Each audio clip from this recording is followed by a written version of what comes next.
The Memorial Gardens of New Arlington stretched across 40 hectares of perfectly manicured grass and gleaming white marble. Every blade of grass stood at regulation height, every pathway curved with mathematical precision. Every monument reflected the morning sun like a beacon calling to the stars above. This was humanity's most sacred ground, where the fallen heroes of the Terran colonial wars rested in eternal peace. Staff Sergeant Marcus Chen had walked these paths for 3 years, 2 months, and 16 days. His black dress uniform bore not a single wrinkle. His ceremonial rifle, a vintage M1903 Springfield passed down through generations of honor guards, gleamed with religious devotion to detail. The weapon was more than steel and wood now. It was a symbol, a promise, a covenant between the living and the dead. Marcus stopped at the tomb of the unknown soldier, a massive granite structure that housed the remains of 3 unidentified warriors from humanity's greatest conflicts. One from the First Colonial War against the Xerox Empire, one from the Second Colonial War against the Hegemony Alliance, one from the recent Third Colonial War against the combined forces that had tried to break humanity's spirit. They had failed. Humanity endured. Humanity grew stronger. The changing of the guard ceremony began at precisely 0800 hours. Marcus performed the 21 steps across the tomb's face, each stride measured to perfection. His heel clicks echoed across the silent gardens like a metronome counting the heartbeat of a grateful nation. Tourists watched from behind velvet ropes, their voices reduced to respectful whispers. Children pointed with wide eyes at the soldier who moved like clockwork, never varying, never faltering. What the tourists didn't know was that Marcus Chen was no ordinary ceremonial guard. Before he requested assignment to Arlington, he had served 4 tours in active combat zones. His service record was classified at levels that most generals would never see. In the mountains of Kepler 442b, he had held a forward observation post alone for 6 days against overwhelming enemy forces. On the desert world of Proxima Centauri C, his single well-placed shot had eliminated an enemy commander and turned the tide of a battle that saved 10,000 civilian lives. But those days felt like another lifetime. Here in the gardens, surrounded by the honored dead, Marcus had found something he never expected to discover after years of war. He had found peace. The ritual of the guard duty gave structure to his thoughts. The precision required for every movement helped quiet the voices that sometimes whispered in the dark hours before dawn. The weight of responsibility to the fallen warriors beneath his feet gave meaning to his survival when so many others had not returned home. The morning proceeded like every other morning. Tour groups cycled through on their scheduled visits. School children learned about sacrifice and service. Veterans saluted with tears in their eyes. The sun climbed higher in the crystal blue sky, and the temperature began to rise toward what meteorologists predicted would be another perfect day. Marcus noticed the unusual activity around 1100 hours. A series of black vehicles had arrived at the administrative complex on the far side of the memorial grounds. The vehicles bore no markings, but their occupants moved with the purposeful stride of military personnel on urgent business. Within minutes, Marcus could see security teams establishing a perimeter around the main visitor center. His earpiece crackled with a brief message from command. All stations, be advised we have a code yellow situation. Maintain normal operations but report any unusual observations immediately. Code yellow meant elevated security awareness. Not quite an active threat, but something had gotten someone's attention at levels far above Marcus's pay grade. He continued his measured pace across the tomb, but his awareness expanded beyond the ceremonial routine. His eyes swept the surrounding area with the practiced gaze of a combat veteran who had learned to spot trouble before it spotted him. The first sign of real danger came at 11:27 hours. A small sonic crack echoed across the gardens, followed immediately by the distinctive whine of a bullet striking marble. A chip of white stone exploded from the tomb's corner, exactly where Marcus would have been standing if he had maintained his normal timing. Instead, he had paused for exactly 2 seconds to observe a suspicious movement in the tree line 300 meters to the northwest. Those 2 seconds saved his life. Training took over before conscious thought could interfere. Marcus dropped behind the tomb's protective bulk, his ceremonial rifle coming up to a ready position in one fluid motion. His earpiece erupted with urgent chatter as security teams across the complex responded to the attack on their most sacred ground. The tourists screamed and scattered.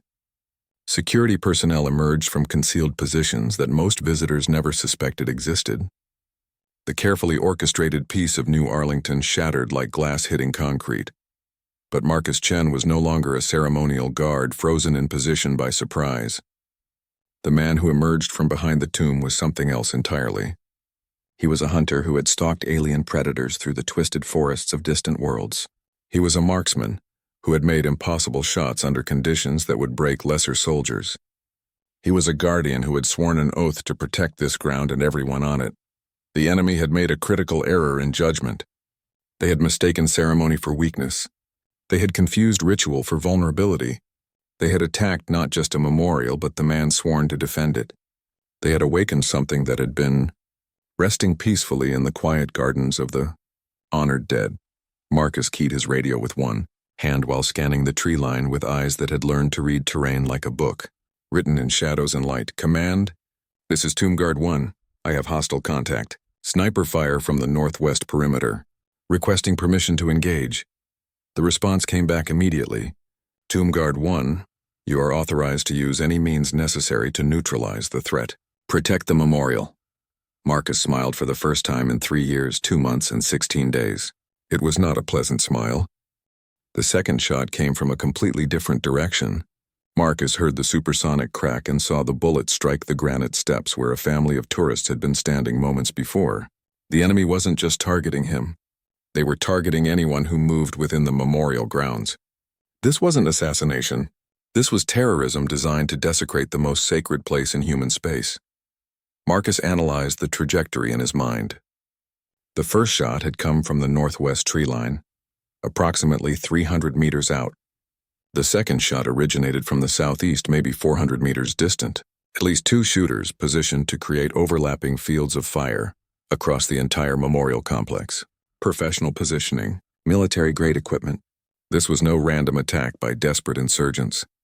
The tourists had taken shelter behind monuments and memorial walls, but their hiding places wouldn't protect them if the snipers had military-grade penetrating rounds.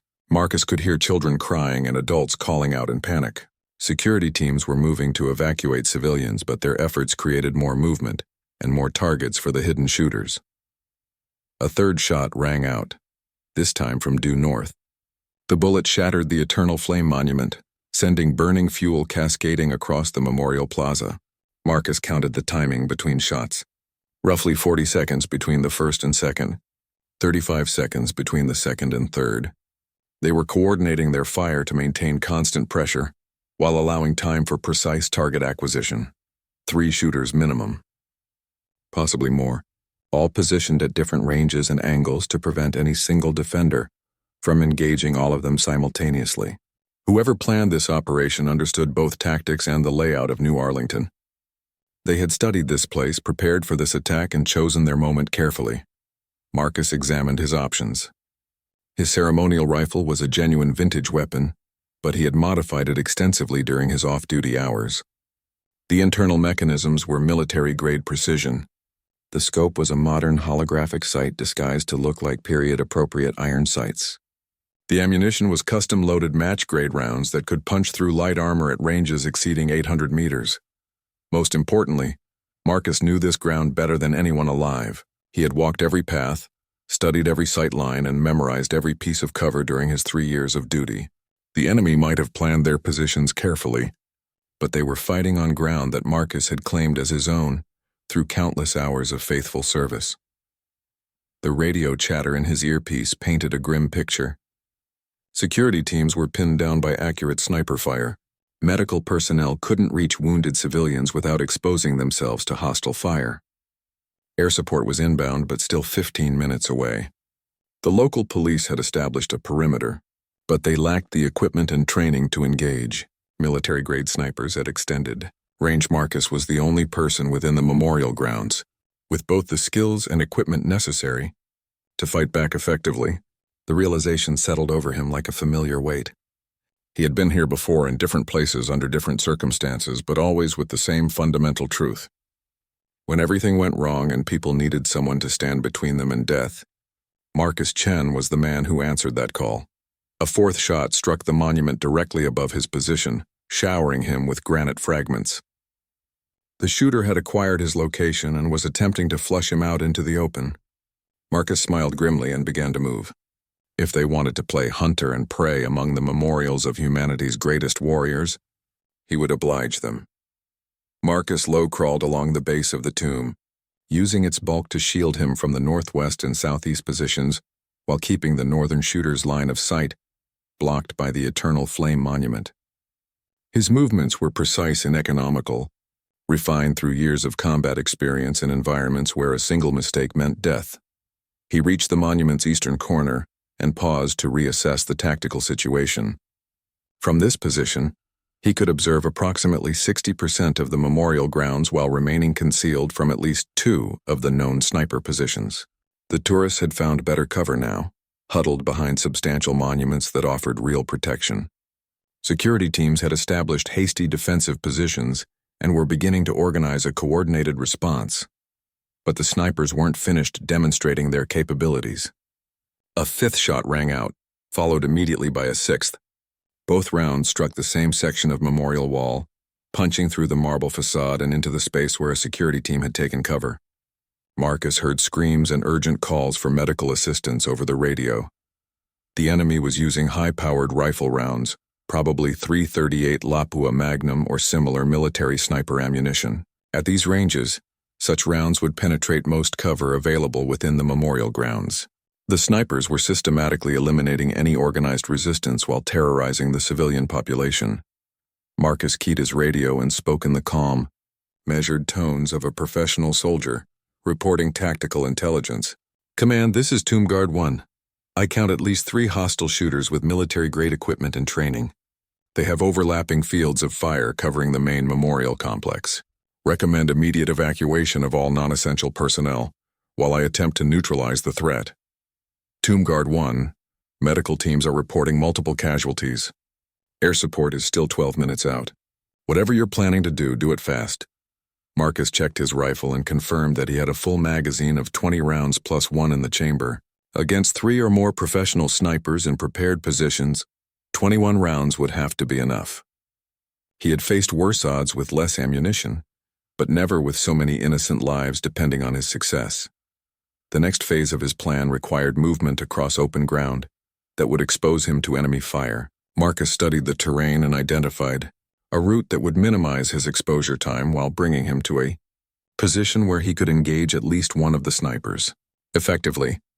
He thought briefly of the warriors buried beneath the memorial grounds, thousands of soldiers who had given everything in humanity's wars among the stars. They had faced impossible odds and emerged victorious through courage, skill, and an absolute refusal to surrender while innocence remained in danger. Marcus rose from cover and began his advance toward the enemy positions. The hunt was beginning. Marcus moved through the memorial gardens like water flowing around stones. Each step was calculated to use available cover while maintaining forward momentum toward his objective. Years of combat experience in environments far more hostile than Earth had taught him to read terrain instinctively, to find paths that others missed, to become invisible in plain sight. His first tour had been on Kepler 442b, a world where the native predators hunted using electromagnetic senses that could detect a human heartbeat from 2 kilometers away. Surviving there required learning to control not just movement and breathing, but every biological function that might give away position to an enemy with superhuman senses. The techniques Marcus developed hunting alien apex predators in their own environment made human snipers seem almost pedestrian in comparison. The second tour took him to Proxima Centauri C, where the gravity was 30% higher than Earth standard, and the atmosphere contained trace chemicals that interfered with electronic targeting systems. Marcus had learned to shoot using purely mechanical calculation, reading wind patterns in the movement of dust particles, estimating range through the apparent size of targets against known reference points. When technology failed, which it often did in combat, human intuition and mathematical precision became the only reliable tools. His third tour was classified so deeply that even his service record contained only blank spaces where those 18 months should have been documented. What happened in the Vega system would never be discussed in official reports. But the skills Marcus acquired there had transformed him from an excellent soldier into something, approaching legend among the small community of special operations, veterans who knew the full truth. The fourth tour had nearly broken him, not because of the enemy action or the impossible missions, but because of what victory had cost. When Marcus returned to Earth after 4 years of continuous combat operations, he discovered that peace was harder to survive than war. The noise and chaos of civilian life felt wrong after the crystalline clarity of combat. The meaningless conversations and trivial concerns of people who had never faced real danger became unbearable. The assignment to New Arlington had been his own request, a chance to find purpose in service without the requirement to take human life. For 3 years, the ritual and precision of honor guard duty had provided structure and meaning. The presence of the honored dead had given him peace that he thought he would never find again. Now, moving through the memorial grounds with hostile fire searching for him, Marcus felt something he hadn't experienced since his last combat deployment. He felt completely alive, completely focused, completely in harmony with his environment and his purpose. The ceremonial guard who had walked these paths in perfect routine was gone. The hunter had returned. Marcus reached the maintenance building on the eastern perimeter of the memorial complex. The structure provided hard cover from sniper fire while offering access to the underground utility tunnels that connected various parts of the memorial grounds. Most visitors never noticed the discreet access points hidden among the landscaping, but Marcus had studied every aspect of the facility during his assignment.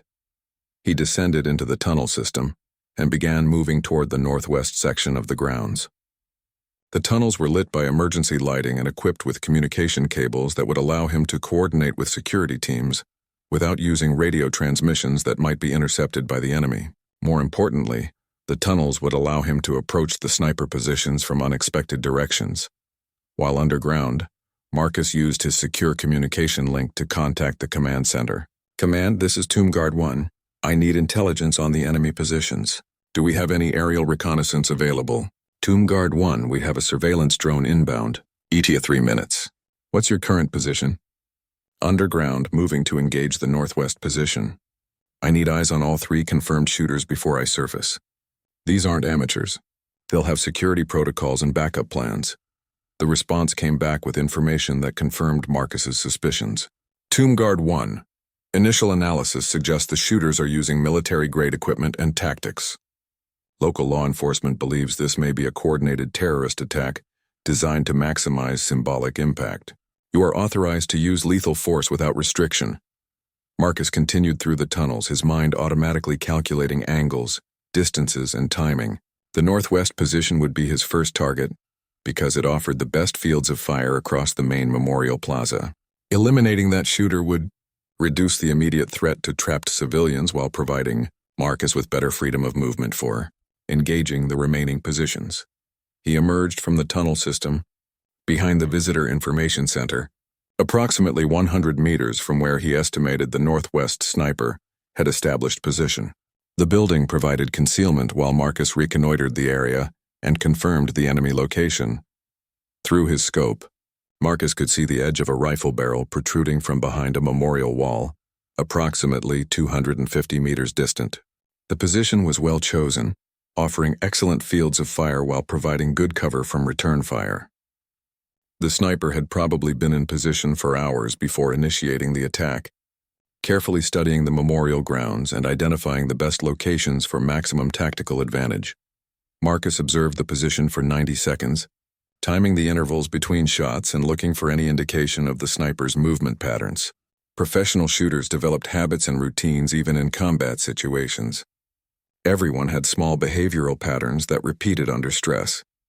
Finding those patterns was the key to predicting enemy action and creating opportunities for engagement. The northwest sniper fired again, targeting a security team that was attempting to establish a position near the Eternal Flame Monument. Marcus saw the muzzle flash and immediately began counting. Based on the previous pattern, he had approximately 30 to 40 seconds before the sniper would be ready to engage another target. That window was enough. Marcus rose from cover and began his approach to the northwest position, moving through the memorial gardens with the fluid precision of a predator closing on prey. Every step brought him closer to the moment when ceremony would give way to combat, when the guardian of the dead would become the instrument of justice for the living. The hunt was accelerating toward its inevitable conclusion. Marcus approached the northwest position using a route that kept him below the sight lines of the other known sniper locations.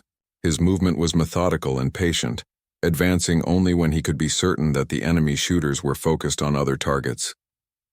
Each bound forward covered no more than 10 to 15 meters before he stopped to reassess the tactical situation. The surveillance drone arrived overhead and immediately began transmitting real-time intelligence to the command center. Through his earpiece, Marcus received updated information about the enemy positions. The drone's thermal imaging had confirmed 3 active shooters and identified a 4th position that appeared to be occupied but hadn't fired yet. 4 professional snipers with military-grade equipment operating from prepared positions around the memorial grounds. Marcus absorbed this information while continuing his approach to the northwest target. 4 shooters meant this was more than a simple terrorist attack. This was a military operation designed to achieve specific tactical objectives. The question was whether the objective was symbolic destruction of the memorial site or elimination of specific targets who might be present during the attack. The answer came through his earpiece as the command center received additional intelligence. Tomb Guard 1, be advised that Senator Patricia Williams was scheduled to visit the memorial this morning for a wreath-laying ceremony. The event was moved to 1200 hours due to schedule changes. Intelligence believes the enemy may be targeting the senator's visit. That information changed everything. Senator Williams chaired the Senate Defense Committee and had been instrumental in securing funding for humanity's military expansion into the outer colonies. Her assassination at the tomb of the unknown soldier would send a powerful message to anyone who opposed Earth's growing influence among the stars. The attack wasn't random terrorism.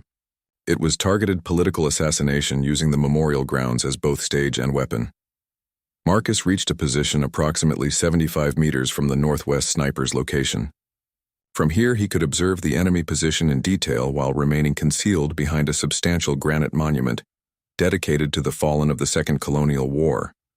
The sniper had chosen his location well, using the natural terrain and existing memorial structures to create an effective fighting position. Through his scope, Marcus could see more of the enemy shooter now. The figure was dressed in civilian clothing, but moved with the disciplined precision of military training.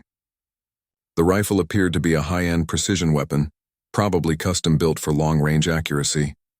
The shooter's position included prepared firing lanes that covered multiple approaches to the memorial plaza, indicating extensive pre-attack reconnaissance.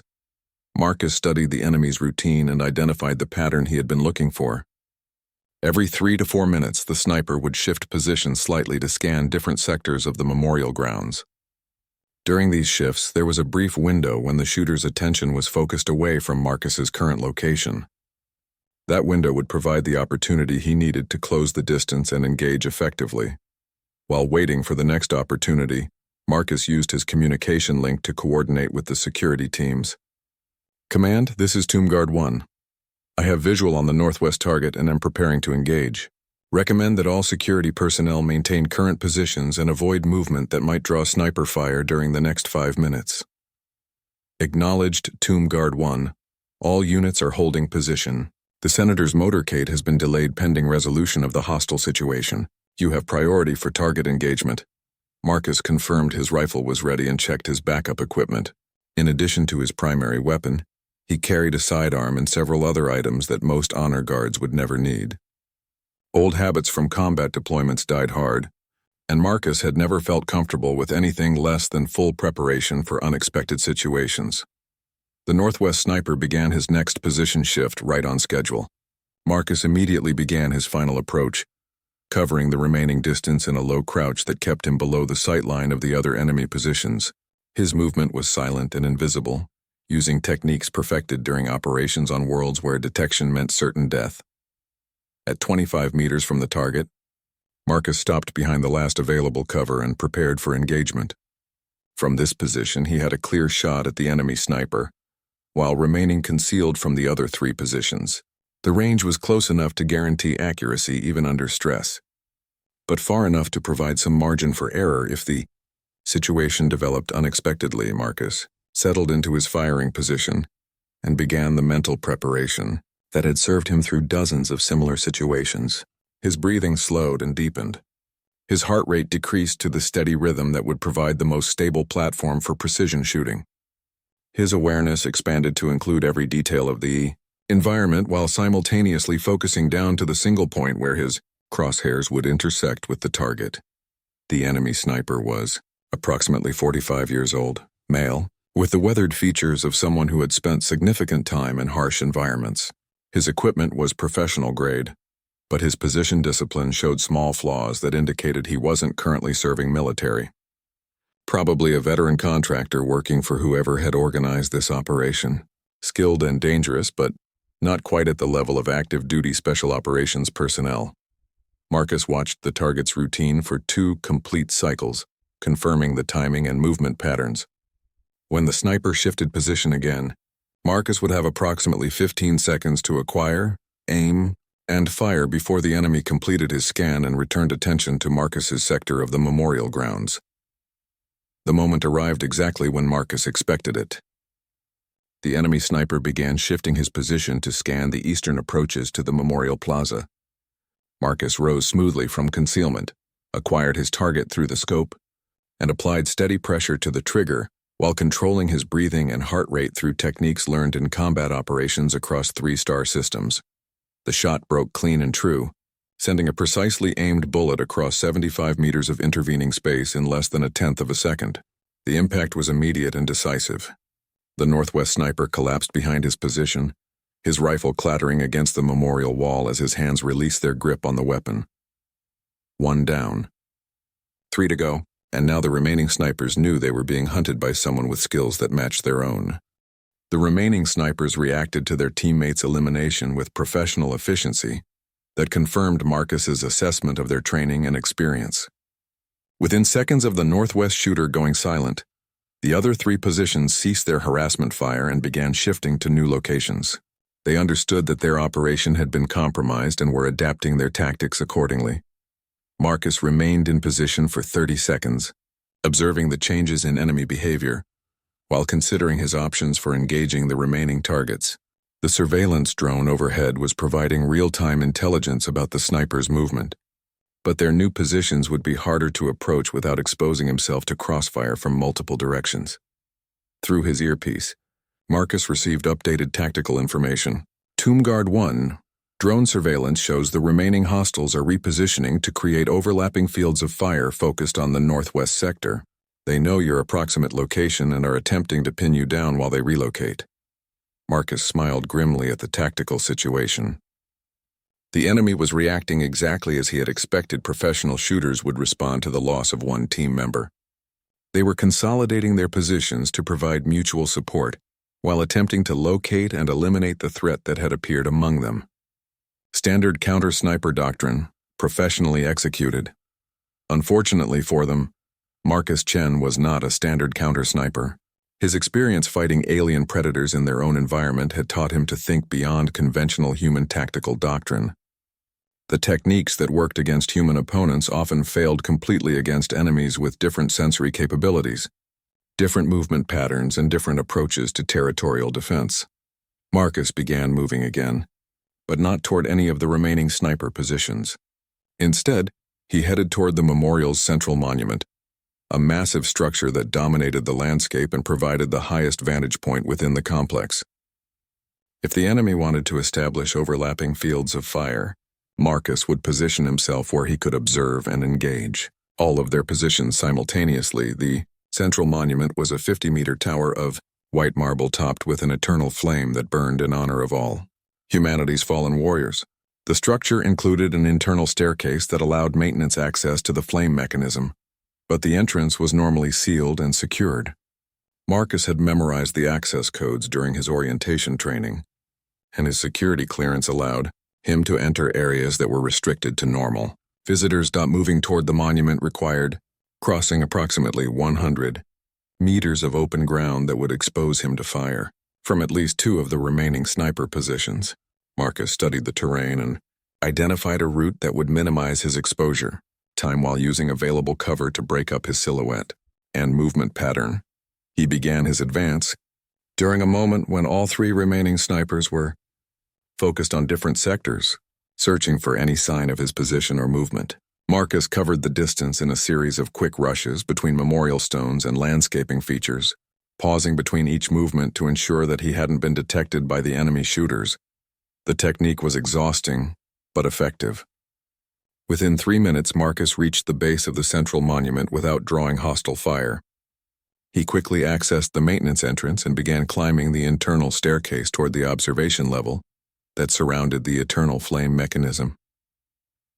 From the monument's observation level, Marcus had a commanding view of the entire memorial complex. He could see all 3 remaining sniper positions and observe their movement patterns as they continued repositioning to counter his threat. More importantly, the elevation advantage would allow him to engage targets at ranges where his superior marksmanship training would provide maximum advantage. The first target he identified was the sniper who had taken position in the southeast sector. This shooter had moved to a location behind the memorial wall, but was exposed to observation from Marcus's elevated position. The range was approximately 320 meters, well within the effective envelope of his rifle and ammunition combination. Marcus settled into a stable firing position and began his target acquisition sequence. The southeast sniper was scanning the northwest sector, where Marcus had eliminated the first target, unaware that the threat had relocated to an unexpected position above his field of view. The shooter's position discipline was good, but his assumption about Marcus's capabilities was proving to be a fatal error in judgment. The radio crackled with new intelligence from the command center. Tomb Guard 1. Be advised that we have identified the remaining hostile positions: southeast sector behind the memorial wall, northeast sector in the maintenance building, and north sector using the visitor parking area for cover. The drone is maintaining surveillance on all positions. Marcus acknowledged the intelligence while maintaining his sight picture on the southeast target.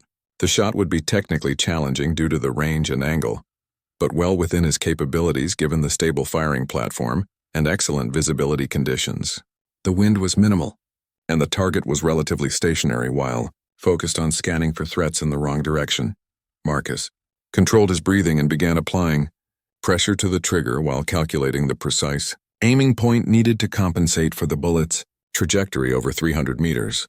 The mathematical calculations that had once required conscious thought now occurred automatically, the result of thousands of hours of practice and years of combat experience under conditions far more challenging than anything the memorial grounds could present.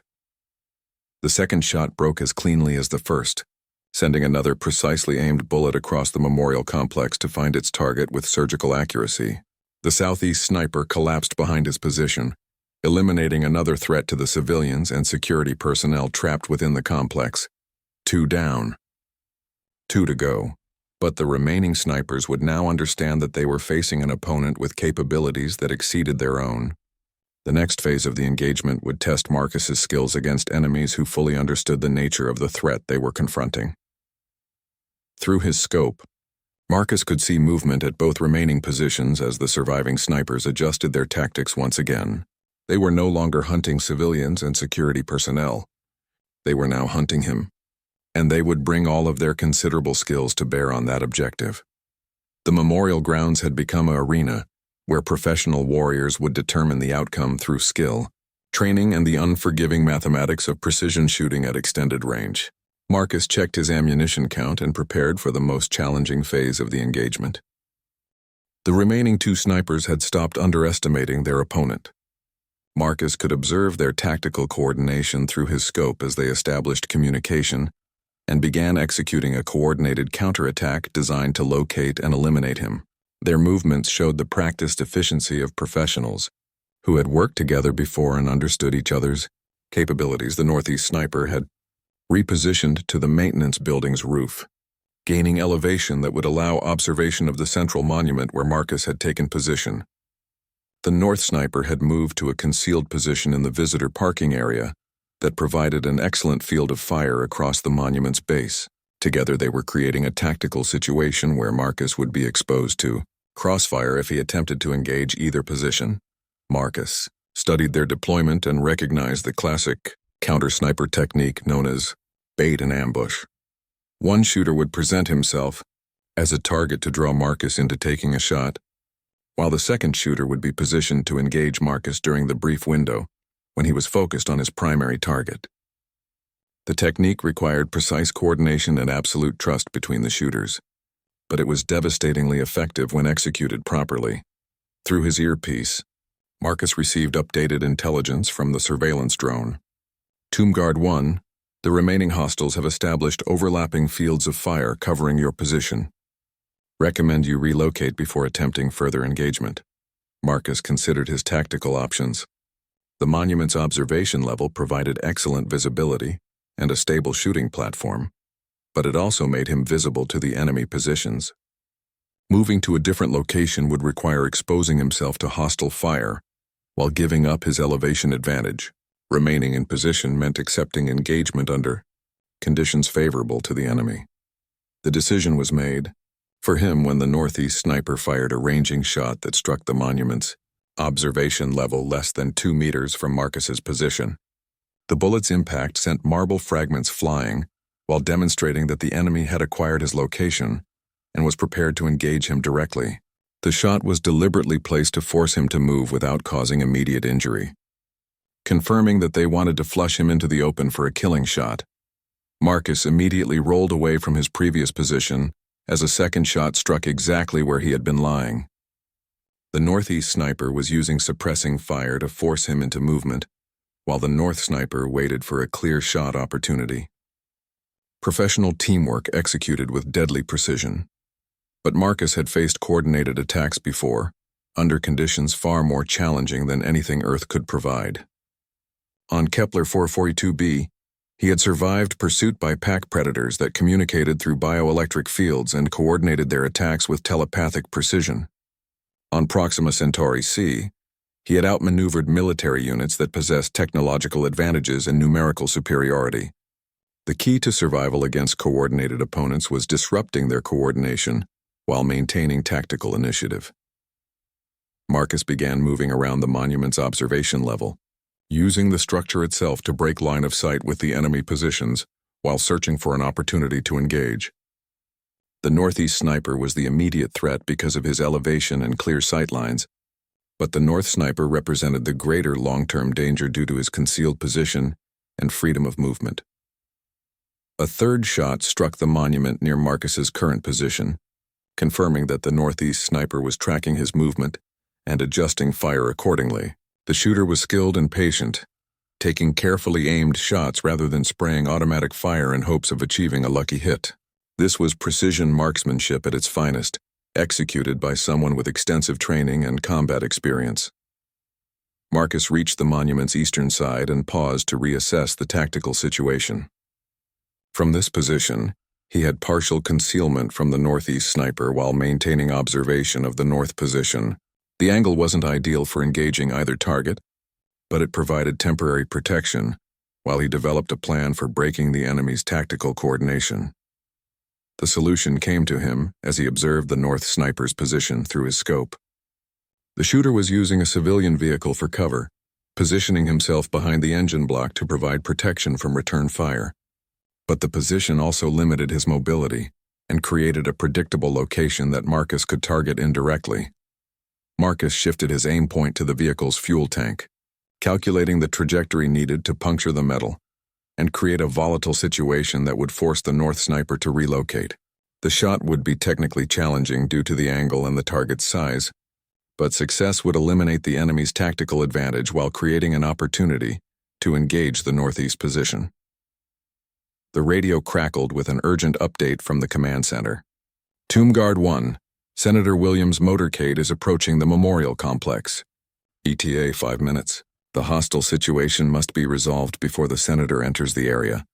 The time pressure added a new dimension to the tactical equation. Marcus could no longer afford to engage in a prolonged counter-sniper duel with professionally trained opponents. He needed to resolve the situation quickly and decisively, which meant accepting higher risks in exchange for faster results. Marcus acquired his target and fired at the vehicle's fuel tank.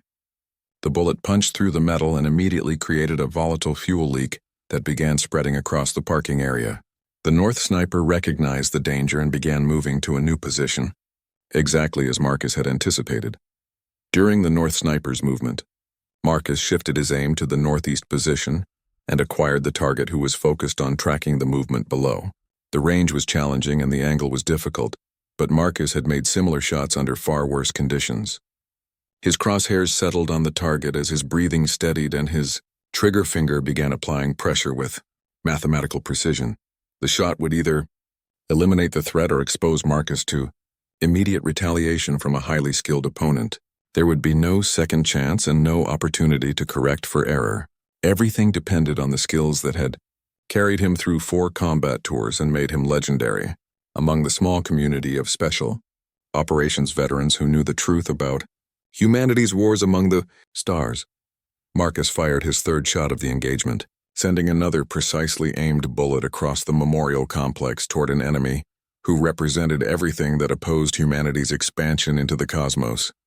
The 3rd shot found its mark with the absolute precision that had made Marcus Chen a legend in military circles that most people would never know existed. The northeast sniper collapsed behind his position on the maintenance building roof, his rifle sliding down the sloped surface to clatter onto the pavement below. 3 down, 1 to go. But the final sniper had used Marcus's engagement with the northeast position to relocate from the parking area to an entirely new location. The surveillance drone immediately began searching for the hostile's new position, while Marcus scanned the memorial grounds through his scope, looking for any sign of movement or concealment that might indicate where his final opponent had positioned himself. The radio provided unwelcome news. Tomb Guard 1, we've lost visual contact with the remaining hostile. The target evacuated the north position during your engagement and has moved to an unknown location. Senator Williams' motorcade is 3 minutes out and approaching fast. Marcus felt the familiar sensation that always preceded the most critical moments in combat. Time seemed to slow down while his awareness expanded to encompass every detail of his environment. His hearing became acute enough to distinguish individual sounds across hundreds of meters. His vision sharpened until he could detect the slightest movement or change in the patterns of light and shadow across the memorial grounds. The final sniper was still out there, probably positioning himself for one last attempt to complete whatever mission had brought the team to New Arlington. With Senator Williams approaching, the enemy would be focused on achieving his primary objective rather than engaging in a prolonged duel with Marcus. That urgency would create opportunities, but it also meant that the next few minutes would determine whether the operation succeeded or failed. Marcus began moving down from the monument's observation level, using the internal staircase to descend while maintaining radio contact with the command center. Command, this is Tomb Guard 1. I'm repositioning to intercept the final hostile. Recommend that the Senator's motorcade hold position until I can confirm the threat is neutralized. Negative. Tomb Guard 1. The Senator's security detail has determined that the safest course of action is to complete the visit quickly rather than remain exposed in the motorcade. TA is now 2 minutes. The decision meant that Marcus had less than 2 minutes to locate and eliminate a professional sniper who could be positioned anywhere within a complex that covered 40 hectares of terrain. The mathematical probability of success was not encouraging, but Marcus had achieved the impossible before by refusing to accept that any challenge was beyond human capability. He emerged from the monument and began moving toward the main plaza, where Senator Williams would conduct her wreath-laying ceremony. If the final sniper intended to complete his mission, that location represented the most likely target area. Marcus would position himself to intercept any hostile fire directed toward the ceremony while searching for the enemy's final position. The Memorial Plaza was eerily quiet after the chaos of the previous engagement. Tourists had been evacuated, security teams had taken defensive positions, and maintenance personnel had secured all non-essential areas. The only movement came from the honor guard detail that was preparing for the Senator's arrival, maintaining their ceremonial duties despite the hostile situation. Marcus reached the plaza and immediately began scanning the surrounding area for any position that would provide a sniper with clear fields of fire toward the ceremony location. There were dozens of potential firing positions within effective range, but most could be eliminated based on the angles required and the available concealment. The final sniper would need a location that provided both accuracy and escape routes. The sound of approaching vehicles announced Senator Williams's arrival. The motorcade consisted of 3 identical black sedans surrounded by security vehicles, following standard VIP protection protocols designed to minimize exposure to hostile fire. The vehicles approached the Memorial Plaza at high speed, intending to minimize the time window available to any potential attackers. Marcus positioned himself near the ceremony location with clear sight lines covering the most likely sniper positions. His rifle was ready, and his awareness was focused to the razor-sharp edge that had carried him through the most dangerous missions in humanity's military history. If the final sniper revealed his position by taking a shot at the senator, Marcus would have perhaps 2 seconds to locate, acquire, and engage the target before innocent lives were lost. Senator Williams emerged from her vehicle and began walking toward the wreath-laying site. Surrounded by her security detail but necessarily exposed to observation from multiple directions, the ceremony required her to stand in a specific location for approximately 30 seconds while placing the wreath and observing a moment of silence. Those 30 seconds represented maximum vulnerability to sniper fire. Marcus watched through his scope as the senator approached the ceremony site. His breathing was controlled and his heart rate was steady. Every muscle in his body was relaxed and ready to respond instantly when the moment of decision arrived.